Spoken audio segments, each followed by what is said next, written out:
Yo, what is going on, Guardians, and welcome back to another Destiny 2 gameplay video. And hey, the collateral though. In this video, I wanted to break down some of my best tips for making big plays in sweaty lobbies. I've seen a lot of people having issues with running into sweaty lobbies a lot these days, so I figured I'd give you guys a bit of advice that helps me play consistently and continue to pop off even in some pretty tough environments. Starting the video off with a couple jump snipe. Could have been a collat too, but that hunter in the background decided to roll. That's neither here nor there. The very first thing I want to say is play your way. Play your forte, right? Don't swap. You know, I see this all the time. I see this in my opponents all the time, where they'll actually swap their loadout, 1, 2, 3 times during a match, right? They'll see, oh, this guy's playing really well with a Thorn. I've got a Thorn, and I keep losing to him. So maybe if I just put my Thorn on, it'll be better. Oh, this guy keeps using the last word on me, and he's outgunning me. Well, if I just switch to the last word, maybe I can counter that.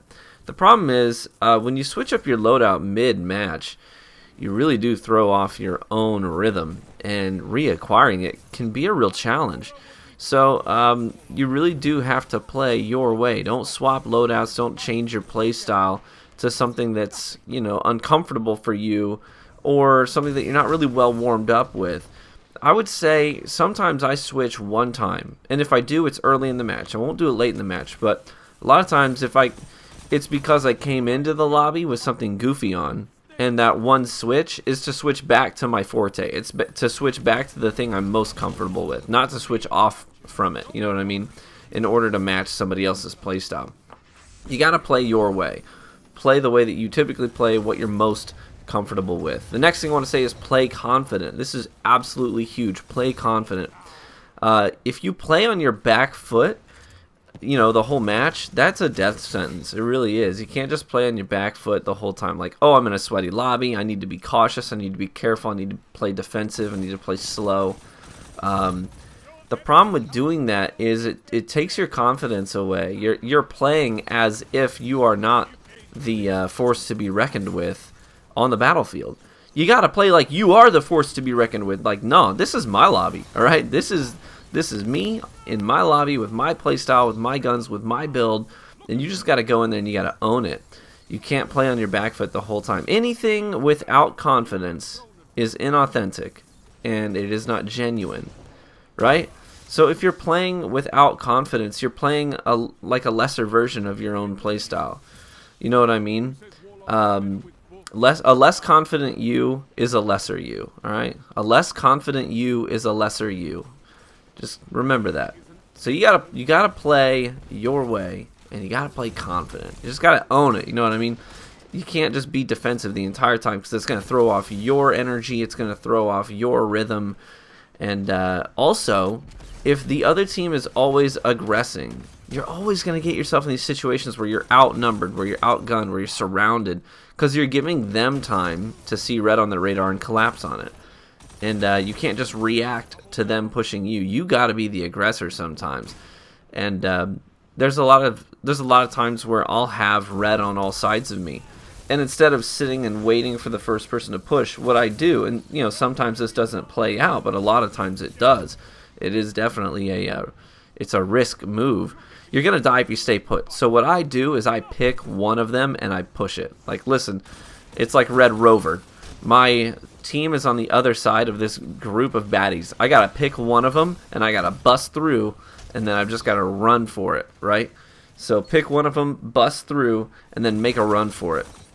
And that's the best way to get out. So playing confident is not necessarily playing reckless, but you do gotta play confident. The third thing, trust your teammates. Stay with me here. This will get you killed sometimes, but it'll also save your life a lot of times. So I've had a lot of times where I'll shut a super down, not because I made a sick play, but because it popped, and I thought, you know what, there's teammates right here with me. If we kill this thing, it's going to be a big deal if we get this roaming super down, and they can't capitalize on it, make orbs with it. I'm going to stand my ground. I'm going to trust that my teammates are going to shoot this thing too. And sure enough, sometimes they only shoot it 1 or 2 times, but it's enough, right? It's enough. And because I decided to trust my teammates, I was able to make a play and keep the other team from maybe getting some momentum rolling. Also, as far as trusting your teammates goes, sometimes you can let somebody walk away with no health. If you don't have the health to go try and re-challenge and clean up your kill, just let somebody go who has no health that you tagged up and trust that your teammates are going to clean them up. Also, follow your teammates' supers and support them. You want them to stay alive. If they have a successful super, that's good for you. It creates orbs, creates map control, etc. The last thing I would say, play the freaking objective. Do it. Play the freaking objective. I get into even like sweaty lobbies in the quick play arena, like the classic mix, and I can't tell you how many matches I've lost because not because we weren't slaying, like we were slaying, but I see people get 2 kills, reload their gun, turn and walk away, and leave 2 crests on the ground. And I'm like, what are you doing? Those are points. Those are points, man. What are you doing?